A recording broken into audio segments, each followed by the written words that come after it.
Pemirsa, mulai tahun ajaran 2013-2014, mata pelajaran bahasa Inggris akan dihapus dari kurikulum sekolah dasar. Selain bahasa Inggris, pendidikan jasmani dan kesehatan atau penjaskes, serta teknologi informasi dan komunikasi atau TIK juga dihapus dari kurikulum 2013. Untuk membahasnya sudah bersama dengan kami, Kepala Pusat Kurikulum dan Perbukuan Kementerian Pendidikan dan Kebudayaan, Ramon Mohandas, dan juga praktisi kependidikan, Ice Khadijah. Dan selamat siang Pak Ramon, selamat siang Ibu Ice. Selamat siang. Terima kasih sudah bersama kami di Dialog Siang. Sebelum kita memulai dialog kita akan melihat ini ada Dirjen Pendidikan Dasar Kemendikbud Suyanto yang mengatakan tidak benar jika bahasa Inggris akan dihapuskan dalam kurikulum nasional. Pasalnya, sejak awal pelajaran bahasa Inggris memang tidak masuk dalam kurikulum nasional. Kita lihat berikut grafiknya ini.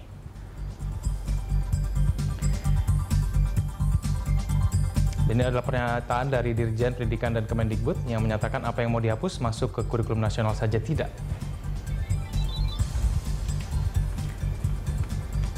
Baik, saya langsung ke Pak Ramon. Pak Ramon, ini kalau kita melihat ini ada perubahan sepertinya. Banyak yang mengatakan bahwa ini dihapus, dikesampingkan bahasa Inggris dan juga penjaskes ini. Sebetulnya yang betul itu seperti apa sih Pak Ramon? Ya, mungkin saya ingin menggarisbawahi apa yang disampaikan Pak Suyanto tadi sebagai mantan Direktur Jenderal Dikdas dan terakhir Direktur Jenderal Pendidikan Dasar. Memang perlu kita luruskan istilah penghapusan. Yang namanya dihapuskan itu mestinya kan tadinya ada, menjadi tidak ada. Nah, sekarang kalau di SD bahasa Inggris itu memang dari semula kita punya kurikulum, tidak pernah yang namanya bahasa Inggris ada di dalam struktur kurikulum kita. Jadi yang ada itu adalah memang ada guru yang atau sekolah yang mengajarkan bahasa Inggris, tapi bukan bagian dari struktur kurikulum. Tapi pada waktu itu memang ada namanya muatan lokal, memang boleh mengajarkan bahasa Inggris, tapi bukan dalam pengertian wajib. Karena yang wajib itu yang ada di struktur ini yang lama nih Pak ya, ini yang sekarang. Jadi yang lama yang baru pun sama. Dari mulai adanya kurikulum, dari mulai awal sampai sekarang ini, tidak pernah ada yang namanya bahasa Inggris di dalam struktur kurikulum. Memang tidak ada. Termasuk TIK, memang tidak ada. Jadi tidak ada istilah dihapusnya itu barangkali yang perlu diluruskan gitu. Bukan dihapus, memang sama-sama tidak ada dilurus sampai sekarang. Lalu perubahan yang dilakukan, ini apa? Nah, barangkali kan gini. Orang tidak melihat yang lama seperti apa, hanya mendengar di kurikulum baru tidak ada bahasa Inggris, oh berarti bahasa Inggris dihapus. Nah itu barangkali. Jadi sebenarnya tidak ada perubahan untuk bahasa Inggris yang kita bicarakan ya. Cuman masalahnya orang melihat yang terakhir saja. Orang melihat selama ini bahasa Inggris banyak diajarkan di SD. Pada waktu kurikulum baru muncul, orang tidak lagi melihat bahasa Inggris dalam kurikulum, langsung diartikan lah kurikulum dihapus. Nah sebenarnya yang terjadi, sekolah dari dulu sampai sekarang boleh mengajarkan bahasa Inggris. Itu saja permasalahannya. Jadi mungkin diluruskan masalah penghapusan ini. Tapi Pak Ramon, ini kan disebutkan bahwa pelajaran bahasa Inggris, penjaskes dan juga TIK ini sekarang menjadi pelajaran ekstrakurikuler. Itu menjadi pilihan. Seakan-akan sepertinya siswa boleh memilih. Saya mau belajar bahasa Inggris, silakan saya pilih. Silakan saya tidak mau, saya tidak apa-apa kalau saya tidak memilih. Begitu kan? Nah itu mungkin kaitannya dengan kebijakan Dinas Pendidikan Jakarta kalau tidak salah, yang mengumumkan bahwa 3 hal itu dikatakan nanti diwajibkan. Tapi perlu diluruskan lagi. Pertama, bahasa Inggris dan TIK itu memang tidak ada dalam struktur. Jadi kalau sekolah ingin mengajarkannya, silahkan menggunakan tambahan jam. Tapi PJOK atau penjas orkes itu di dalam struktur sekarang ada.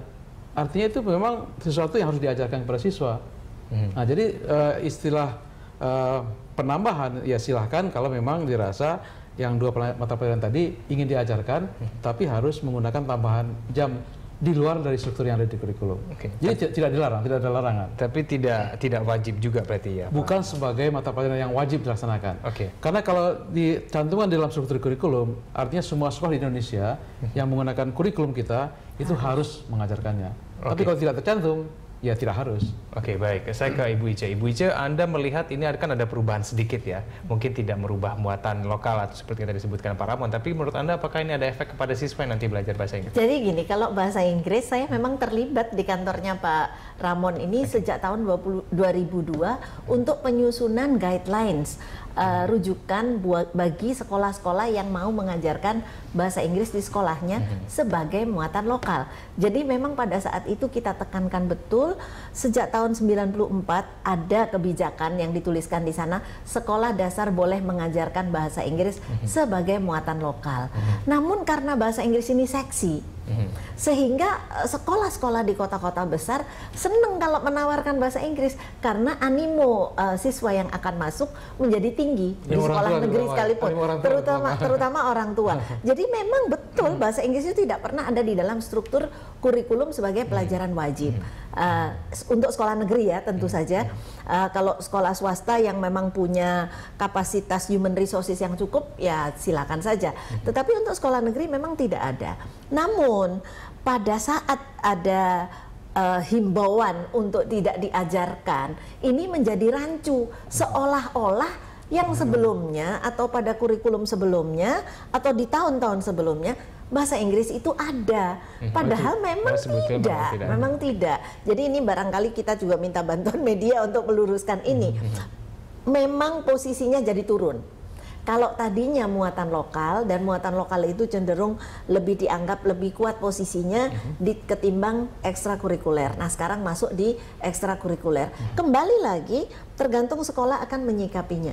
Mereka akan menyikapi ini serius sebagai sesuatu yang dibutuhkan masyarakat atau tidak. Yang salah sebenarnya nih perlakuannya. Karena walaupun pada saat itu bukan pelajaran wajib, Puskurbuk ini sudah mengeluarkan guidelines secara nasional boleh diajarkan dari kelas 4 sampai kelas 6. Lantas berlomba-lombanya kebangetan. Banyak yang memulai dari kelas 1. Nah, tanpa memikirkan mereka punya guru yang kompeten atau tidak.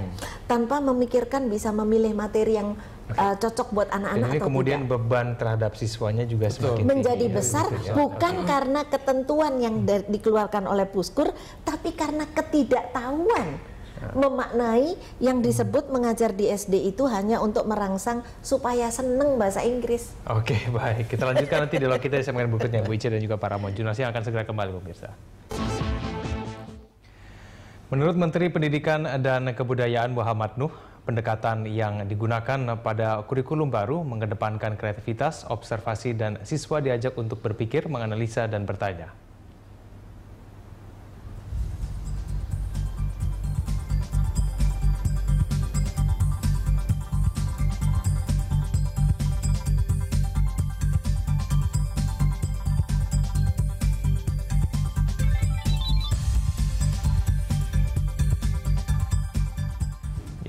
Pak Ramon, menurut Muhammad Nuh ini mengedepankan kompetensi. Sebetulnya saya masih ingin bertanya lagi, ya, alasan sebetulnya kenapa perampingan ini dilakukan itu tujuannya seperti apa sih Pak Ramon? Ya, kalau kita lihat pembelajaran di SD ya, itu lebih banyak penekanannya kepada pembentukan sikap anak-anak. Pembentukan sikap yang diperoleh melalui aktivitas, di mana di aktivitas itu dipandu dengan konten-konten yang tidak terlalu syarat, yang tidak terlalu banyak. Sehingga dengan demikian anak itu bisa beraktivitas, dengan beraktivitas itu dia bisa memiliki sikap berjujur, sikap punya toleransi terhadap teman, toleransi terhadap perbedaan, sikap-sikap yang kita inginkan sesuai dengan karakter yang kita Budi inginkan. pekerti begitu ya, Pak Ramon ya. Tapi apakah kemudian bahasa Inggris, Penjaskes dan juga TIK ini akhirnya dialihkan ke ekstrakurikuler ini demi mengakomodasi itu atau? PJOK atau Penjaskes itu ada dalam struktur kurikulum. Jadi sesuatu yang harus diajarkan. Nah, yang tadi itu yang disebut yang dua itu memang tidak ada, sehingga TIK misalnya. TIK itu tidak harus sebagai mata pelajaran, tapi TIK harus di mana-mana. TIK harus digunakan oleh guru untuk membuat pelajaran itu lebih menarik. Kalau pelajaran itu disajikan dengan cara memanfaatkan TIK sebagai tool, sebagai alat, itu akan membuat pelajaran lebih menarik. Jadi TIK itu fungsi adalah untuk digunakan sebagai alat untuk mengajar, bukan sebagai mata pelajaran yang harus dipelajari oleh siswa. Nah, itu pemahaman mengenai TIK.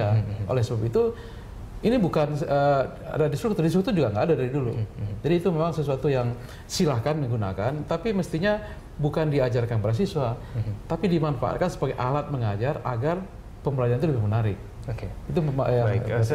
Bu Ica, apakah dengan ekstrakurikuler ini ya kasarnya jadi bukan pelajaran yang utama, apakah ini mampu menjawab kurikulum yang baru dengan tujuan tadi kompetensi, analisa dan semua segala macam? Bisa ketika gurunya terlatih. Jadi fokusnya begini, ketika kita melakukan reformasi dalam dunia pendidikan, reformasi itu akan terjadi apabila kelas direformasi. Yang mereformasi kelas adalah guru. Apabila guru diberi senjata yang cukup dan mereka percaya diri untuk melakukannya, terjadilah reformasi itu. Terjadilah apa yang diangan-angankan dengan kurikulum atau konsep apapun yang baru. Namun ketika guru gagal dilatih, ketika guru tidak diberikan senjata yang cukup untuk berperang di dalam kelas, maka akan menjadi keraguan-keraguan di dalam bertindak secara profesional di dalam kelas. Dan itu adalah unsur-unsur penyebab kegagalan. Dan ini nanti yang akan bisa kita lihat dampaknya pada siswa. Berubahkah tingkah laku mereka dengan perampingan mata pelajaran ini? Berubahkah cara mereka berpikir, berkomunikasi, menjawab pertanyaan? Karena ketika guru tidak mampu berubah di dalamnya, ya itu hanya hayalan belaka kita punya konsep-konsep yang bagus tadi. Oke, Pak Ramon, berarti dengan perampingan ini mata pelajaran yang sudah ada terlebih dahulu akan ditambah jam pelajarannya, begitukah? Jam pelajaran ditambah, tapi pembelajaran di SD memang mengalami katakanlah perubahan yang sangat mendasar. Kalau sekarang selama ini kita kenal pembelajaran di SD itu berbasis mata pelajaran. Sekarang tidak lagi berbasis mata pelajaran, tapi berbasis menggunakan yang diistilahkan tematik terpadu, di mana itu di dalam tema itu sudah bercampur terpadu berbagai konten yang selama ini kita kenal sebagai mata pelajaran. Tapi ada juga kekhawatiran Pak Ramon ini karena bahasa Inggris jadi ekstrakurikuler, jadi guru-guru bahasa Inggris ini mau dikemanakan gitu kan? Ada kekhawatiran bahwa jangan-jangan ini untuk dinyahkan gitu secara tidak langsung. Nah, kalau dikaitkan dengan selama ini yang dipermasalahkan sertifikasi guru, Betul. Untuk bahasa Inggris di SD memang tidak ada sertifikasi guru. Artinya karena di struktur kurikulum tidak ada, di SD memang tidak ada guru yang bersertifikat bahasa Inggris. Jadi dia itu memang dipekerjakan oleh dinas sebagai guru, tapi tidak mengenal istilah sertifikasi guru. Jadi dia itu ditugaskan mengajar. Nah, kalau misalnya bagaimana nasibnya, ya itu kan kembali kebijakan dinas seperti DKI misalnya, itu kan tidak dilarang. Tidak dilarang mengajarkan bahasa Inggris, tapi boleh mengajarkan itu, tapi dengan tambahan jam pelajaran. Tapi yang dilakukan oleh DKI itu sekiranya nggak masalah. Kan dia mengajarkan bahasa Inggris karena dirasa perlu, tapi menggunakan jam tambahan. Tapi tidak ada larangan, memang tidak ada larangan. Nantinya penerapan ini nanti akan diserahkan ke daerah masing-masing, begitu ya Pak Ramon? Iya, yang berkaitan dengan yang wajib, di kurikulum itu ada dua komponen. Ada namanya kelompok A. A itu adalah semua disiapkan oleh pusat, mulai dari pendidikan agama dan budi pekerti, pendidikan Pancasila dan kewarganegaraan, bahasa Indonesia, matematika, IPA, EPS, 6 komponen yang dikatakan kelompok A. Itu yang wajib. Dan kelompok B-nya ada 2 mata pelajaran lain, yaitu seni budaya dan prakarya. Yang kedua adalah penjas orkes. Itu juga disiapkan oleh pusat, tapi ada di situ boleh tambahan-tambahan dari daerah sebagai unsur muatan lokalnya. Sebagai usulan muatan lokal. Baik, Pak Ramon dan juga Bu Ice, kita lanjutkan dialog kita di segmen berikutnya. Pemirsa, jurnalis yang akan segera kembali. Wakil Ketua Komisi DPRD Kota Bandar Lampung, Albert Alim, mengatakan penghapusan mata pelajaran bahasa Inggris pada kurikulum 2013 di tingkat SD membawa dampak kurang baik bagi pendidikan di daerah. Bila mengacu pada pembinaan pendidikan di Kota Bandar Lampung, Albert khawatir siswa akan kurang fasih berbahasa Inggris.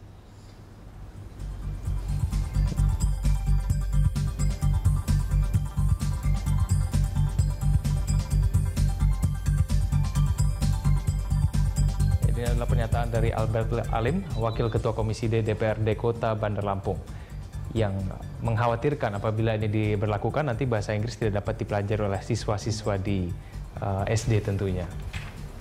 Baik, mungkin Bu Ice mau menanggapi sebentar bahwa ada kekhawatiran semacam itu dari Wakil Ketua DPRD. Boleh sih khawatir, tetapi begini, ketika kita ada memutuskan satu pelajaran diwajibkan diajarkan di sekolah, itu konsekuensinya kan banyak. Konsekuensi mulai, yang pertama konsekuensi kurikulumnya, siapa yang bikin. Yang kedua konsekuensi gurunya, apalagi bahasa. Bahasa ini betul-betul model atau guru menjadi acuan yang terpenting di luar materi. Jangan-jangan nggak ada materi pun nggak apa-apa kalau gurunya bahasa Inggrisnya benar. Nah, saya nggak mau mengatakan penghapusan karena memang tidak pernah ada. Tidak diajarkan atau diajarkan bahasa Inggris di SD tetap bergantung pada kualitas gurunya. Kalau gurunya bagus, mengajarkan lebih awal jauh lebih bagus. Tetapi apabila gurunya tidak punya kapabilitas yang cukup, mengajarkan bahasa Inggris lebih awal akan membawa dampak yang tidak lebih baik. Kenapa? Karena anak akan menirukan cara-cara yang salah yang ditontonkan oleh gurunya. Oke, apa menurut Bu Ica, apakah kualitas guru bahasa Inggris mayoritas pada saat ini tidak baik, tidak sama baiknya dengan yang lain? Tidak, masih belum sampai pada memadai. Ini baru saya tuliskan bahwa dari 907 guru yang diukur kemampuannya, kemampuan bahasa Inggrisnya menggunakan tes internasional yang valid dan terakui, kemampuan guru bahasa Inggris kita ada sebagian besar 40% lebih ada di level elementary, 20% di bawah elementary, kemudian sekitar 20% saja di intermediate dan 1%, 2% di atasnya. Kemudian menurut ujian kompetensi guru yang dilakukan oleh pemerintah juga, dari angka 100, rata-rata nasional guru bahasa Inggris kita 38,8 untuk SMA. Kemudian untuk SMP sedikit lebih rendah. Jadi memang ketika kita berbicara bahasa Inggris, guru bahasa Inggris, maka yang utama adalah kapabilitas dalam menggunakan bahasa Inggrisnya. Dan ini yang bahaya kalau dibawa ke SD. Kalau guru bahasa Inggris nggak bisa bahasa Inggris, maka itulah yang kemudian dianggap menjadi membebani sampai muncul asumsi-asumsi bahasa Inggris mendingan dihilangkan. Padahal itu karena beban yang salah dari guru yang salah. Oke, kalau misalnya menurut Ibu Ica ternyata kualitas guru tidak sama semuanya, apakah mungkin lebih baik siswanya belajar di lembaga pendidikan lainnya selain sekolah? Well, kalau itu memang nggak perlu dijelaskan. Kenapa? Karena itu kan memang bagi kelompok yang punya akses, punya duit bisa menambah itu. Nah, sekarang kan jumlah anak-anak kita yang punya akses ke sana dibandingkan dengan yang tidak, banyak kan yang tidak. Kemudian ketika punya akses ke kursus, kursusnya bagus atau tidak? Punya nggak dia guru-guru yang berkualitas? Jadi alhasil ketika berbicara pelajaran bahasa Inggris, memang porsinya berbeda dengan mata pelajaran konten lainnya. Bahasa Inggris itu perkara proses, perkara orang bisa pakai atau tidak. Jadi kalau ini belum kena, mau dia bisa cara ini, cara itu nggak akan berjalan, mau bahasanya nggak bisa. Oke, baik. Saya ke Pak Ramon. Pak Ramon kan tadi sudah berbicara. Misalnya kita bilang ada siswa yang tidak mampu ini. Kalau tidak mampu, mereka ingin belajar bahasa Inggris tapi dengan kualitas guru yang tidak merata, sedangkan mereka tidak punya uang untuk belajar di lembaga lain. Menurut Anda, sedangkan kalau di sekolah biasa, itu bukan mata kuliah wajib. Saya kira itulah sebabnya wajib. Kenapa di negara kita belum waktunya untuk mewajibkan pelajaran bahasa Inggris. Karena pertama, lingkungan tidak mendukung. Dan mungkin juga tadi dikatakan Bu Ica, yang namanya pengenalan awal terhadap anak-anak, kalau itu yang mengajarkannya tidak paham atau tidak betul mengajarkannya, itu justru malah merusak. Bisa dibayangkan anak yang belajar bahasa Inggris tidak diajarkan semestinya, pengucapannya salah, itu akan terbawa bagi anak-anak. Oleh sebab itu memang belum waktunya bagi kita untuk melakukan kewajiban. Sebab sekali pelajaran bahasa Inggris itu dimasukkan ke dalam struktur kurikulum, itu artinya semua anak yang ada di Indonesia yang di SD itu harus mempelajari bahasa Inggris. Baik, padahal kita tahu sendiri ini juga masalah bahasa ya. Bahasa Indonesia saja di kita itu masih banyak kesalahan. Apalagi ditambah kali bahasa asing yang barangkali ya belum begitu. Tapi Pak Ramon, kenapa tidak begini? Kenapa tidak guru-guru yang sebelum masuk sekolah itu mereka dilakukan seleksi ketat sehingga mereka kemampuan mereka sangat baik, tapi mata bahasa Inggrisnya tetap diwajibkan? Kenapa tidak begitu, Pak? Nah, untuk yang wajib saya di SMP, SMA itu kan wajib ya, karena ada struktur itu ya. Data dari Bu Ica tadi kan mengatakan bahwa ternyata kemampuan bahasa Inggris guru pun dari tes yang dikatakan Bu Ica tadi ternyata masih menyedihkan, hanya 10% yang advance Bu ya. Yang lainnya masih di bawah. Berarti kalau begitu siswa-siswa SD yang tidak mampu ini mereka akan terus tertinggal kalau begitu caranya dengan. Nah, makanya yang mampu akhirnya lari keluar. Nah, itu yang terjadi sekarang. Sehingga itu menjadikan ketidakadilan di dalam sistem kita. Barangkali saya boleh memberikan komparasi untuk negara-negara ASEAN yang saat ini juga sedang mempersiapkan masyarakat ekonomi ASEAN 2015. Dan dari pertemuan yang saya ikuti, integrasi pembelajaran bahasa Inggris di negara-negara ASEAN, memang kita termasuk agak terlambat dalam mengenalkan bahasa Inggris. Karena negara seperti Myanmar, Laos, Kamboja, Vietnam, Thailand, mereka punya kasus sama dengan kita. Karena dari 10 negara ASEAN ini kan hanya 4 yang bahasa Inggris sudah mengemuka, 4 negara karena ada historinya. Tapi 6 negara yang lainnya kan kira-kira komsa-komsi hampir sama lah ya. Nah, yang dilakukan oleh negara-negara itu memang pembenahan gurunya. Jadi bahasa Inggris sudah diwajibkan ke semua negara ASEAN sejak di SD, kecuali Indonesia, dengan upaya perbaikan gurunya memang. Thailand dan Vietnam sangat progresif di dalam memperbaiki kualitas gurunya. Mereka melakukan banyak sekali hal untuk memperbaiki agar anak-anaknya tidak tertinggal untuk mengikuti masyarakat ekonomi ASEAN. Nah, ini barangkali challenge buat kita yang terbesar untuk menyiapkan anak-anak muda kita di masa yang semakin global ini dengan kemampuan bahasa Inggris yang makin dibatasi. Nah, ini juga menjadi PR nih buat Pak Ramon dan teman-teman agar supaya bisa lebih lebih terstruktur lagi lah di dalam merencanakan pola pembelajaran bahasa. Kalau bahasa Indonesia disebutkan belum berhasil, itu juga karena penggunaan bahasa Inggris oleh guru-guru penggunaan bahasa Indonesia oleh guru non bahasa Indonesia juga tidak memberikan contoh penggunaan bahasa Indonesia yang cukup fungsional bagi anak-anak. Ya, jangan-jangan diajari juga salah ternyata gitu ya. Baik, Pak Ramon dan juga Bu Ica, kita lanjutkan dialog kita di segmen berikutnya. Pemirsa, Jurnalis yang akan segera kembali. Ya, kita kembali ke dialog kita masih mengenai perampingan kurikulum, masih bersama dengan saya Ibu Ica dan juga Pak Ramon. Pak Ramon, ini pertanyaan saya kita di segmen terakhir, bagaimana cara meningkatkan kualitas bahasa Inggris kepada siswa SD di tengah-tengah ketika mereka ingin sekolah, ternyata itu mata pelajaran pilihan. Sedangkan guru-gurunya juga tadi persoalan tidak semuanya merata dan mereka harus memilih lembaga lain. Sedangkan mereka tidak punya uang mungkin. Bagaimana Pak Ramon? Ya, kalau kita bicara secara kebijakan nasional, karena bahasa Inggris tidak ada dalam struktur kurikulum, itu berarti kita belum berpikir tentang bagaimana meningkatkan kemampuan bahasa Inggris di SD, karena kita mengenalkan bahasa Inggris baru di SMP.